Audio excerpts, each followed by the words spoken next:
আসসালামু আলাইকুম ওয়া রাহমাতুল্লাহ। সেন্ট মার্টিন দ্বীপ কি বাংলাদেশের আছে না বাংলাদেশ থেকে অন্য কারো হাতে চলে গিয়েছে?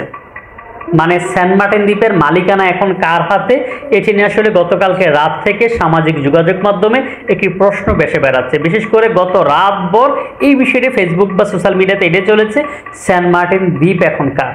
এই বিষয়ে আজকে আসলে ক্লিয়ার করব, সেন্ট মার্টিন দ্বীপের এখন মালিকানা কার হাতে বা সেন্ট মার্টিন দ্বীপটা এখন কোথায় আছে। এটা নিয়ে যাওয়ার আগে একটা ঘটনা আপনাদেরকে বলি যে আমরা ছোটবেলায় অনেকেই শুনেছি আমরা যে চিলে কান নিয়ে গেছে। এই কথা শোনার পর মানুষ সবাই চিলের পেছনে দৌড়াচ্ছে, কিন্তু একটাবার কেউ কানে হাত দেওয়া দেখেনি কান আছে না চলে গেছে। এটার জন্য আসলে আমাদের এই দেশের মানুষদের এবং এই দেশের মূলধারার গণমাধ্যমগুলো দেয়। মানুষ দায়ী হচ্ছে এভাবে আমরা যারা সোশ্যাল মিডিয়া ইউজ করে আমরা যে কোনো একটা নিউজ বা একটা তথ্য পেলে সবাই দুমাইয়া শেয়ার দিতে থাকি। শুধু তাই না, আমরা কপি করে করে এটা পোস্ট করি, ডাউনলোড করে করে আমরা পোস্ট করি, কিন্তু এটা পোস্ট করার আগে একটা বারো আমরা যাচাই করি না আসলে এই নিউজটা সত্য না মিথ্যা।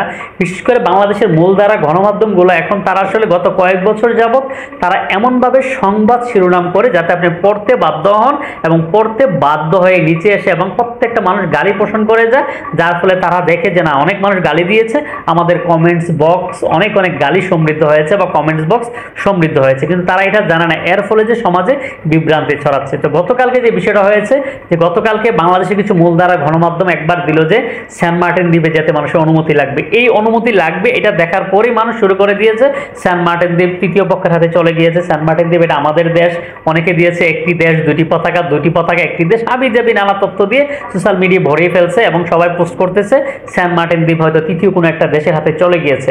আবার কিছুক্ষণ পরে আবার ওই মূলধারা গণমাধ্যমগুলো আরেকটা পোস্ট দিয়েছে যে সেন্ট মার্টিন দ্বীপে যেতে অনুমতি লাগবে না। এই যে একটা অস্থিতির পরিস্থিতি আমাদের এই দেশের মূলধারা গণমাধ্যম আমরা যারা সোশ্যাল মিডিয়া ইউজ করি আমরা তৈরি করছি, এর জন্য আসলে আমরা এদের যার ফলে আসলে আমাদের সামাজিক অস্থিরতা বাড়ছে। আসলে মূল ঘটনা যাকে হয়েছিল যে পরিবেশ অধিদপ্তরের মহাপরিচালক ডক্টর আব্দুল হামিদ জানিয়েছে সেন্ট মার্টিন দ্বীপের পরিবেশ এবং প্রতিবেশ রক্ষায় অনেকগুলো পরিকল্পনা গ্রহণ করা হয়েছে। পর্যটক সীমিত করার পাশাপাশি রেজিস্ট্রেশন বা অনুমতি ছাড়া কোনো পর্যটক সেন্ট মার্টিনে যেতে পারবে না, যেটা আসলে গতকালকে বৃহস্পতিবার কক্সবাজার একটি হোটেলে সেন্ট মার্টিন দ্বীপ সম্পর্কে একটা সেমিনার হয়েছিল। সেই সেমিনারে আসলে এই বিষয়টা নিয়ে আলোচনা হয়েছে, যেটাকে আসলে বাংলাদেশের মূলধারা গণমাধ্যমগুলো তাদের আসলে ভিউ বা কাটতি বাড়ানোর জন্য এমনভাবে সংবাদ শিরোনাম করেছে যার ফলে আসলে সমাজে একটা অস্থিরতা তৈরি হয়েছে এবং এদেশের মানুষের মধ্যে বিভ্রান্তি সৃষ্টি হয়েছে। তো আমার কথা হচ্ছে যারা আসলে নিউজগুলা কপি করে পেস্ট করবেন বা নিউজগুলা শেয়ার করবেন অত্যন্ত পক্ষে সত্যতা যাচাই করে শেয়ার করুন, কারণ হচ্ছে আপনার একটি শেয়ারের জন্য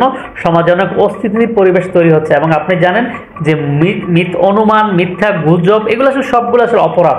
এই অপরাধগুলো থেকে আমরা সবাই বিরত থাকি। আসুন আমরা সবাই মিলে আমাদের দেশকে ভালোবাসি, দেশকে এগিয়ে নিয়ে যাওয়ার জন্য সবাই সচেতন এবং বাংলাদেশের মূলধারা গণমাধ্যমগুলোকেও সংস্কার প্রয়োজন। দেখেন আসলে এই ধরনের কাটতি কামানোর জন্য সংবাদ শিরোনাম দিবে না।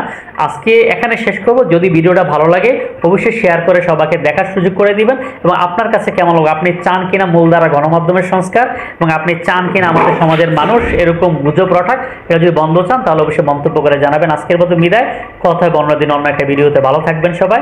আসসালামু আলাইকুম ওয়া রাহমাতুল্লাহ।